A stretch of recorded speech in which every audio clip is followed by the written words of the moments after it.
Angolais, le club qui bouscule les habitudes en N1. Du haut de ses 12 années d'existence, la JCA fait déjà parler d'elle. Coriace adversaire de l'ABC et de la SOA, les Warriors misent sur une équipe cosmopolite pour écrire son histoire.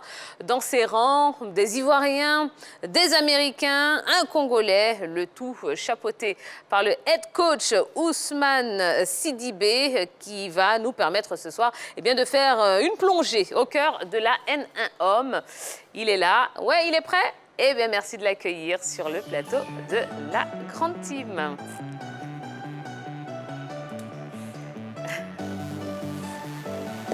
Bonsoir coach, installez-vous. Allez-y, prenez votre temps. Comment allez-vous? Ça va.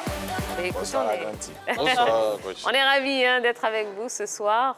Mais déjà, bravo, félicitations. Merci. Parce que vous faites de belles choses là. Hein? Comment vous vous sentez? Comme quelqu'un qui essaie de progresser après chaque match. Voilà. Ouais. Et vous sentez qu'il y a encore une belle marge de progression ou que... Surtout, une belle marge de progression. On est encore loin du compte. Mais bon, on est une jeune équipe, on prend notre temps et puis bon, voilà, on bosse comme on peut. D'accord. Bon, alors, je vais rompre la glace tout de suite, parce que vous savez que ce jeune homme à côté de vous, donc Henri Jo, depuis la saison dernière, il mise sur la JCA. Hein. Bon. Ah oui, oui. Ah oui. Donc, j'ai mis 2 pièces l'année passée. Vous avez mis 3 pièces. Des pièces de combien? 500. D'accord. Bon, alors cette victoire face à la SOA, 78-65, belle victoire déjà. On imagine que pour le moral, c'est bien, ça fait du bien. Ça fait beaucoup de bien face à l'équipe championne en titre. On en avait besoin parce que depuis le début du championnat, on avait un peu de mal avec, disons, les grosses équipes. Il n'y en a pas beaucoup. Il y a 3 en Côte d'Ivoire. On connaît les 3 équipes, c'est les 3 grosses équipes. On arrivait à gagner les matchs qu'il fallait gagner, mais on avait beaucoup de mal avec le haut du tableau. Donc, c'est une victoire qui fait beaucoup de bien au moral. Alors, quelle a été la clé du succès, justement, pour cette rencontre? Je vais dire, on a une belle semaine d'entraînement. Ça compte beaucoup. Pas de blessés, pas de malades. Et on a eu des renforts. Et ces renforts se sont très vite intégrés au groupe. Et ça a beaucoup aidé face à la SOA. Depuis que vous avez battu le champion en titre, mais pas que, puisqu'il y a eu une autre très belle victoire cette semaine, est-ce que les ambitions ont changé? Non, les ambitions n'ont pas changé. On essaie de garder les pieds sur terre. On ne va pas commencer à un peu trop rêver parce qu'on a battu le champion en titre, dit qu'on vise le titre ou quoi que ce soit. Non. On a battu le champion en titre, ça fait beaucoup de bien. Notre objectif, c'est de construire une équipe. Une équipe, ça ne se construit pas en 1 année ni en 2 ans. Donc, on garde la tête sur les épaules. On essaie de bosser. L'objectif pour la première phase, c'était de terminer parmi les 5 premiers. Il nous reste 3 journées, on n'est pas loin de notre objectif. Et ça, c'est l'objectif. L'objectif, ce n'est pas de finir champion de Côte d'Ivoire, non. D'accord. Coach, vous dites que l'objectif, ce n'était pas de finir champion de Côte d'Ivoire. Non. Bon, je pense que là, vous essayez d'endormir un peu vos adversaires. Non. Parce que déjà, quand vous avez ces gens de recrues qui arrivent et qui chamboulent comme ça déjà votre groupe, qui vous permettent de remporter des rencontres capitales, je pense qu'on revoit quand même les ambitions à la hausse. Vous dites que vous voulez bâtir une équipe sur 2-3 saisons. Est-ce à dire que vos recrues vont rester? Vous pensez qu'elles vont rester avec vous durant 2 ou 3 saisons? On l'espère. Les recrues, il y a beaucoup de jeunes, même parmi les recrues. C'est, disons, Tapé et Keyon qui sortent fraîchement de l'université. On a réduit la moyenne d'âge de l'équipe. On est autour de 24 ans au niveau de la moyenne d'âge. On espère les conserver. Ce n'est pas évident.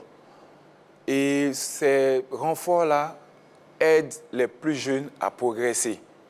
Ça nous aide, nous aussi, les coachs, de savoir que le message qu'on passait aux plus jeunes, quand ces renforts arrivent et que c'est le même message qui passe, ça devient beaucoup plus facile au niveau du boulot ou du message qu'on veut faire passer. Donc, ces renforts-là aident le groupe à grandir. Ces renforts ne sont pas là pour qu'on devienne champion de Côte d'Ivoire. Ah, ça. Même Simon, je crois que l'équipe de la JCA jouera le titre. Coach, Plus optimiste que le coach. Il y va de vos pièces. Regarde. oui, mais j'ai 1000 3 francs, hein, pièces. 1000 francs. Non, j'ai 3 pièces. Ah, 3 Ça fait pièces, pardon, 1500. 1500, d'accord. Ah, c'est beaucoup. Hein. Alors, coach, au niveau des recrues, quel a été le secteur à renforcer? Parce que déjà, moi, quand je regarde un peu le basket ivoirien, on a ce gros problème de taille. Le poste 4 et 5, souvent on en manque. Ça, il faut le dire. Oui. Même à l'équipe nationale, on a eu ces difficultés. Heureusement que cette saison, il y a eu l'arrivée de Costello qui, quand même, a essayé de gommer quelque chose. Mais on a ce problème-là. Est-ce que ça a été la même difficulté au niveau de la JCA, d'où l'arrivée, par exemple, d'un joueur comme Tapé? Parce que lui, il est grand et puis il est très puissant. Est-ce que ça a été la même difficulté avec la JCA? Je ne dirais pas totalement non. On a Pape Ndiaye, qui a été carrément la révélation l'année passée du championnat, qui cumule à 2,08 m, à peu près la même taille que Tapé, et qui arrivait à faire le boulot au niveau de notre raquette. Nous avons eu la chance aussi de récupérer un champion, un joueur qui a été champion avec la SOA, qui, au niveau du poids, remplissait bien notre raquette. Donc, Tapé, c'est un plus, ça c'est clair. Mais le secteur qu'on voulait vraiment renforcer, c'était au niveau du poste de meneur. Puisqu'on a perdu notre meneur l'année passée, qui est parti à l'ABC. Donc, il fallait vraiment renforcer rapidement ce secteur-là. Et les renforts nous ont beaucoup aidés à ce niveau-là, surtout. Alors, qu'est-ce qui a fait la différence sur le parquet face à la SOA, qu'on connaît, une équipe très redoutable, très physique, face à cette jeunesse de la JCA? Je dirais la solidarité. On a été beaucoup solidaires pendant cette rencontre.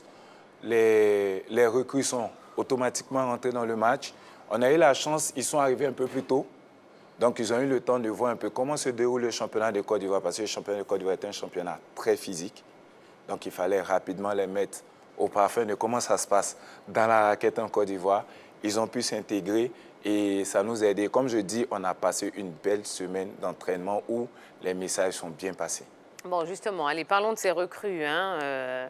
Vous les avez trouvées où? Je vais dire qu'à la JCA, on a un peu de chance. On a une direction assez jeune, on a un manager général et le recrutement, à la limite, je peux dire que je ne me concentre pas trop dessus. J'ai cette chance d'avoir un manager général qui me demande quels sont les secteurs, quels sont mes besoins. Je dis mes besoins et bon, voilà, il fait comme il peut. D'accord. Donc, Bon. vous n'avez même pas eu, Allez-y, vous n'avez même pas allez-y. eu la possibilité de prévisionner déjà les prestations des athlètes.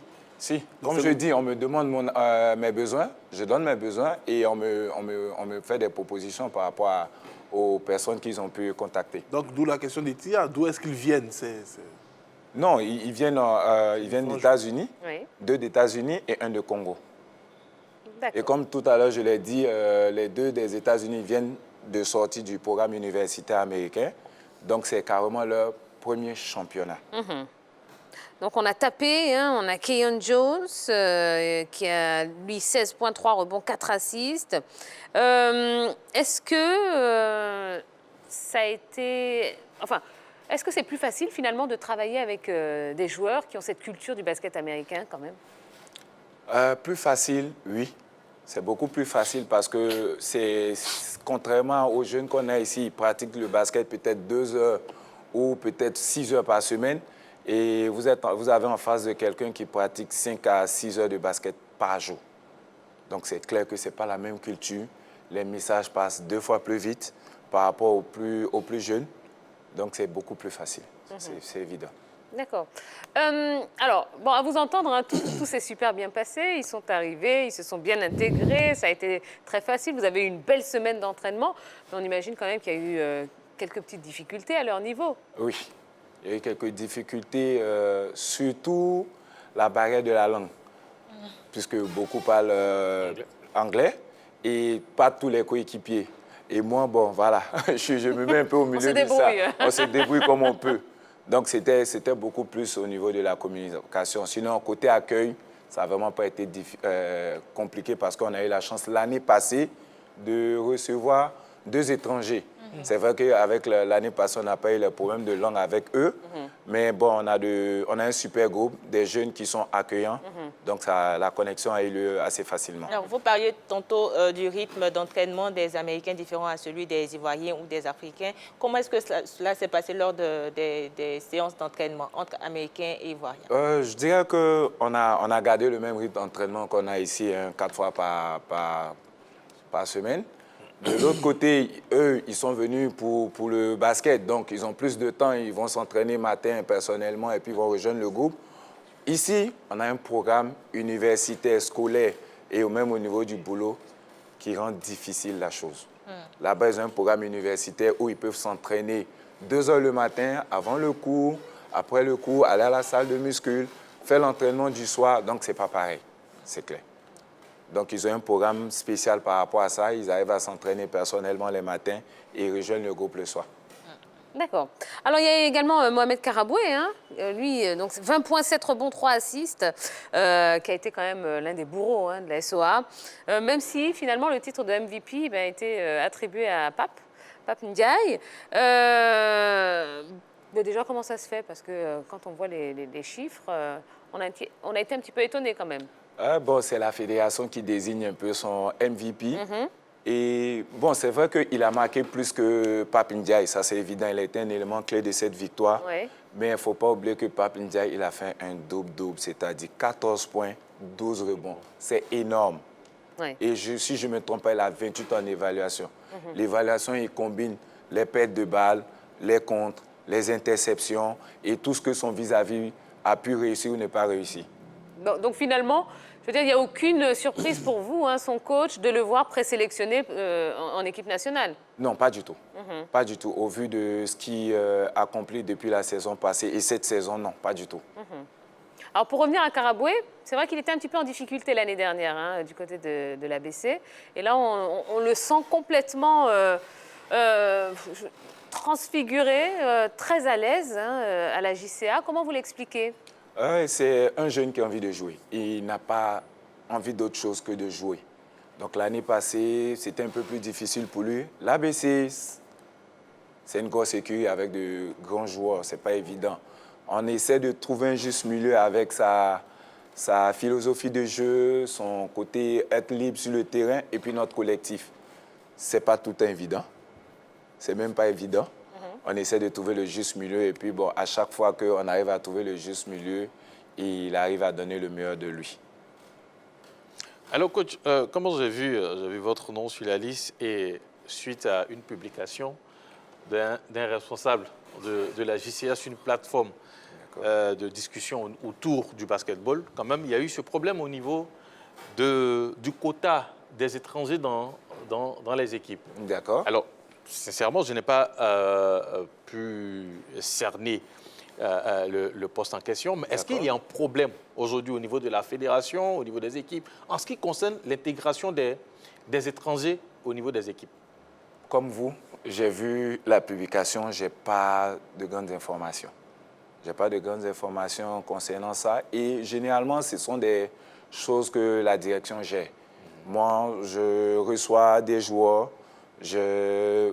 Mon objectif, c'est de former une équipe, développer un collectif. Donc ça, c'est pas. Est-ce qu'il y a un problème? Est-ce qu'il y a un problème au niveau des étrangers, c'est-à-dire du nombre d'étrangers qui doivent, du nombre de joueurs étrangers qui doivent intégrer les équipes? Là, je ne sais pas. La seule information que j'avais quand j'ai reçu mes étrangers, c'était le fait que j'avais droit à 2 étrangers. Ça, c'est l'information que j'avais. Deux non-nationaux. De non-ivoiriens. C'est ce que j'avais comme information. Et je les ai. Maintenant, s'il y a un autre problème où il y a eu des changements, je n'ai pas l'information. Si on s'en tient à ce que vous avez dit, puisqu'il y a 3 joueurs qui sont arrivés, un Congolais, un Américain et... Attention, tapez. Attention, tapez les Ivoiriens. Ivoiriens. C'est ça que je demande. Tapez les Ivoiriens. Un Ivoirien, un Américain et un Congolais. Donc, vous respectez quand même ce qui a été établi comme principe. Comme je dis, c'est ma direction qui peut mieux vous répondre. Je n'ai pas d'informations concernant ça. D'accord. Ça, c'est carrément extra-sportif. Moi, je reçois mes joueurs, je gère l'entraînement, je gère mon collectif et pour que mon groupe vive au mieux. Voilà. D'accord. Coach, c'est vrai, vous semblez ne pas avoir envie de vous mouiller avec ces problèmes administratifs. Moi, je vous comprends parfaitement. Mais j'aimerais savoir, vous êtes dans l'environnement du basketball depuis très longtemps. Et est-ce que vous pensez qu'il y a, au niveau du basketball, un déséquilibre en termes de traitement concernant les différentes écuries? Est-ce que vous pensez que certaines écuries, historiquement grandes, sont plus favorisées que d'autres? Je parle en termes d'environnement. Favorisé par qui?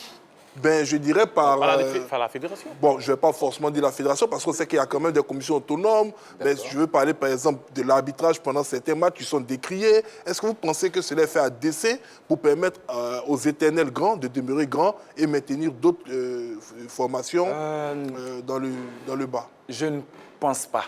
Je peux me tromper, je ne pense pas. Pourquoi? Si c'était le cas, je ne pense pas que Sora ait été champion. S'il y a eu changement de champion, on sait qu'il y a des possibilités d'être champion d'une équipe qui quitte, je ne vais pas dire nulle part. Sora ne vient pas de nulle part, Sora a construit son équipe. Donc, il y a des possibilités d'être champion, d'enlever le champion en titre. Maintenant, à savoir s'il y a des traitements de faveur par rapport à X ou Y, non, là, je ne sais pas.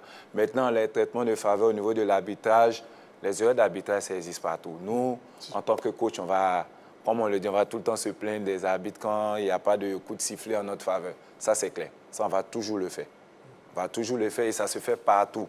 Mais même les endroits où il y a les meilleurs arbitres, les mieux formés, ça existe. Ça, on va toujours se plaindre. Mais dire qu'il y a un traitement de faveur pour X ou Y par rapport à telle ou telle situation, peut-être que les présidents ou les dirigeants du club pourront mieux vous répondre. Comment jugez-vous le niveau du basketball sur les 5 dernières années? Est-ce qu'il est en nette progression ou est-ce que malgré la progression à laquelle nous assistons, vous estimez qu'il y a quelque chose encore à faire pour retrouver le niveau qu'on avait qui permettait au basket de drainer du monde dans les enceintes? Je crois que sur les 3 dernières années, le niveau commence à monter. Sur le plan international, c'est vrai que la SOA, l'ABC n'ont pas pu se qualifier pour la balle, mais ils ont pu toujours réussir à aller au second tour. Mais ils n'ont pas pu atteindre le final. Donc je dirais qu'il y a un net niveau qui est en train de monter. Et bon, voilà, je crois qu'il y a et puis, mais l'arrivée également de ces pros-là, comme on le dit, aide les plus jeunes à progresser. Et ça va aider par rapport à la qualité du championnat. Ma dernière question, Henri Joël, vous avez parlé de la balle. Qu'est-ce qu'à votre avis manque aux formations ivoiriennes pour pouvoir s'y retrouver assez rapidement? Vous lui avez volé sa question. Hein. Désolé. Je vais dire c'est plutôt la qualité de notre championnat. On n'a pas un championnat qui n'est pas totalement mauvais, mais qui n'est pas super. Actuellement, on a un bon championnat. Si la SOA ou l'ABC est en difficulté pour être champion, c'est ce qui va aider l'ABC quand elle ira à la balle. Pourquoi pas la JCA? Je prends les grands. Ceux qui ont déjà... Pourquoi pas Warrior? Pourquoi pas? Pourquoi pas Azu? Pourquoi pas? Voilà. Pourquoi pas? Si le niveau du championnat, plus le niveau du championnat va être élevé, plus on aura la chance d'être qualifié pour la balle. Parce que la balle, on a droit à deux Américains, 2 Africains pour la balle. Mais derrière, il y a 8 nationaux. Donc les 8 nationaux, tant qu'on n'arrive pas à élever le niveau de tout ce monde-là, on ne pourra pas avoir une qualification à la balle. Ça, c'est une évidence. Et le niveau passe par quoi? Le niveau passe par un championnat régulier déjà. Cette année, Dieu merci, on a 22 journées. Je crois que c'est pas mal. Ça va faire que... L'idéal, ce serait d'avoir combien? 22, c'est pas mal. Mais pour une saison régulière, plus les playoffs, on va se retrouver à quelqu'un qui va jusqu'en finale, va se retrouver à peu près à 26-27 matchs. C'est bon. C'est une bonne moyenne. Ajouter à ça, peut-être s'il y a d'autres tournois, d'autres sorties, c'est des choses qui vont nous aider à progresser. Et c'est des choses qui vont aider par rapport à la balle. Ça, c'est clair. Alors, coach, hier, on évoquait le même sujet et je parlais quand même de cette possibilité pour les clubs ivoiriens, peut-être de passer le premier et le deuxième tour de la balle. Parce qu'aujourd'hui, avec le niveau qui s'élève au niveau du basketball, on a des équipes qui font venir des Américains, d'autres nationalités. Et le fait même de permettre à ces joueurs, déjà, de s'intégrer au niveau de notre championnat, on ne sait pas que ça va pas les aider quand il s'agira, puisque c'est quand, la plupart du temps, les équipes sont qualifiées, qu'ils font les transferts pour accompagner le groupe et participer à la balle. Or, actuellement, avec les intégrations ou l'intégration de certains joueurs au niveau des équipes, vous ne pensez pas que ça puisse faciliter les choses pour ne pas qu'on attende au dernier moment pour les faire venir? Tout à fait. Le basket, c'est un jeu collectif. On peut avoir le talent qu'on veut, marquer 30-40 points par match, mais si derrière, vous n'avez pas un accompagnement des autres coéquipiers, c'est difficile. Donc, s'il fait venir un joueur juste à une semaine de la balle, ou parfois même 3 jours, je ne dis pas que l'équipe ne va pas se qualifier, mais ça sera très, très difficile. Mais avoir ces joueurs-là, peut-être comme nous, là, actuellement, avec à 5, 6, 7 journées de la fin du championnat, avoir des gens qui nous aident à élever notre niveau, à grandir, à aller peut-être en play-off, ainsi de suite, c'est des choses qui vont aider pour la balle, parce que derrière, on n'aura pas une nouvelle équipe. On n'aura pas une nouvelle équipe, ça c'est une évidence. D'accord. Alors, coach, dimanche, vous jouez face à l'ABC. À l'ABC. Gros morceau hein, également. Oui. Allez, ça ressemble à une demi-finale avant l'heure quand même, ça. Hein Mais bon, comment vous vous préparez? Comme tous les matchs. Comme je le dis toujours à mes joueurs pour cette saison, le gros problème de la JCA, c'est la JCA. Le gros problème de la JCA, c'est la JCA. Même Azur, qui est premier du championnat, qui a une seule défaite, nous a battu à l'aller 31 points. Nous a battu au retour également de 2 points. Sans les renforts, de 2 points. Pourquoi? Parce qu'on a pu les faire comprendre que le problème venait de nous-mêmes. Si on veut, si on s'entraîne comme il faut, on peut battre tout le monde, si on le veut. Et le gros problème, comme je le dis toujours à mes joueurs, de la JCA, c'est la JCA. Donc, si on bosse bien, si on bosse dur, on peut battre tout le monde. Donc voilà, on se concentre que sur nous, plus sur nous que sur l'adversaire. Donc finalement, pour revenir à une de mes questions précédentes, vous pensez que vous avez les capacités de décrocher le titre, finalement? Si vous vous entraînez bien, et si les joueurs suivent ce que vous dites, vous pouvez décrocher le titre. Si la JCA n'est pas le problème de la JCA. Tout à fait.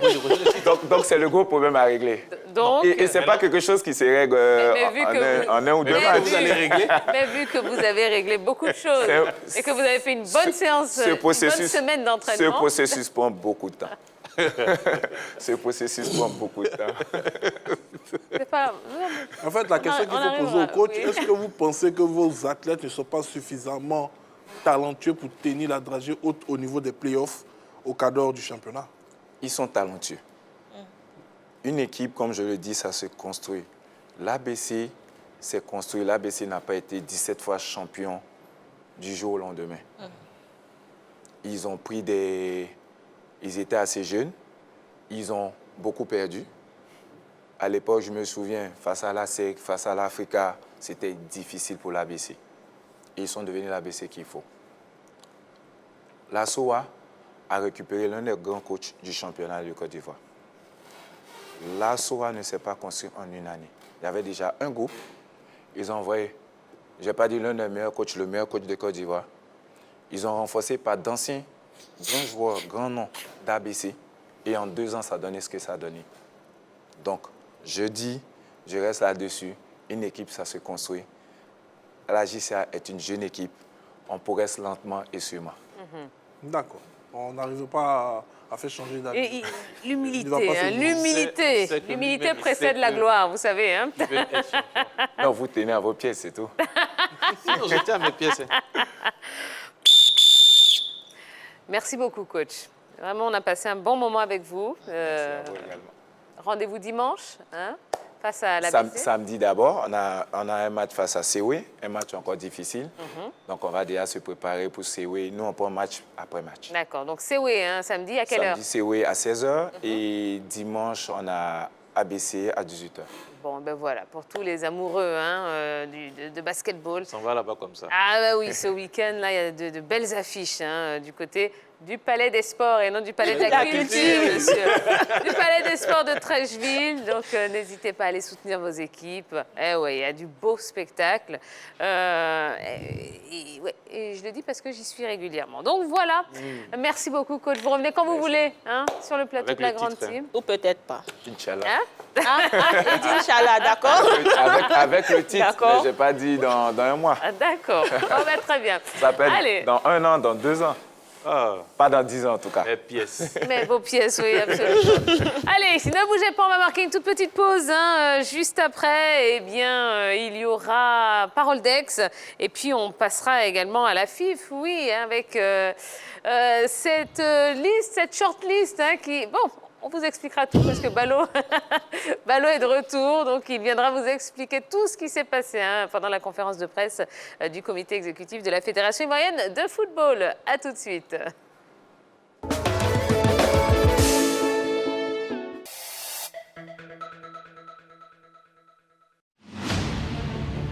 Nouveau week-end de football sur la 3, aux couleurs des compétitions interclubs de la CAF, mais aussi de la première ligue anglaise. La frappe! Tranquille! Samedi 14 mai 2022, demi-finale retour de la Ligue des champions de la CAF. US Sétif d'Algérie à la Ligue d'Égypte à partir de 18h45. Et le deuxième but derrière de Al-Ahly. Pas de position d'enjeu.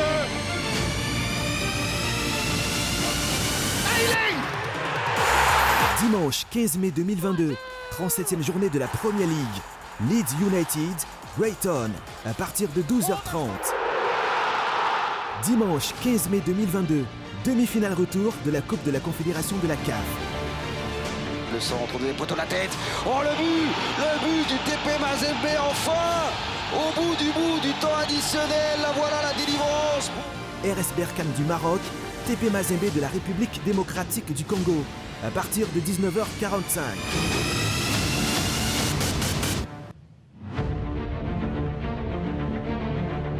La 3, disponible sur le canal 203 du bouquet Canal+, le numéro 3 de la TNT et 740 pour Star Times.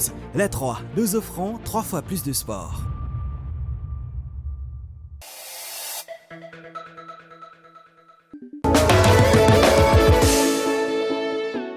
Retour sur le plateau de la Grande Team. Merci d'être avec nous. On espère que vous passez un bon début de soirée. C'est pas fini puisqu'on a encore 1 heure à passer ensemble pour décortiquer tout le reste de l'actualité sportive du jour. On vient de quitter le basketball. Je suis sûre que vous êtes très très contents d'avoir eu quelques informations, quelques nouvelles de ce club de la JCA. Eh bien, on va passer au... Ah oui, on va passer au football. Mais avant cela, une rubrique qui fait son retour dans la Grande Team, c'est Parole d'Aix.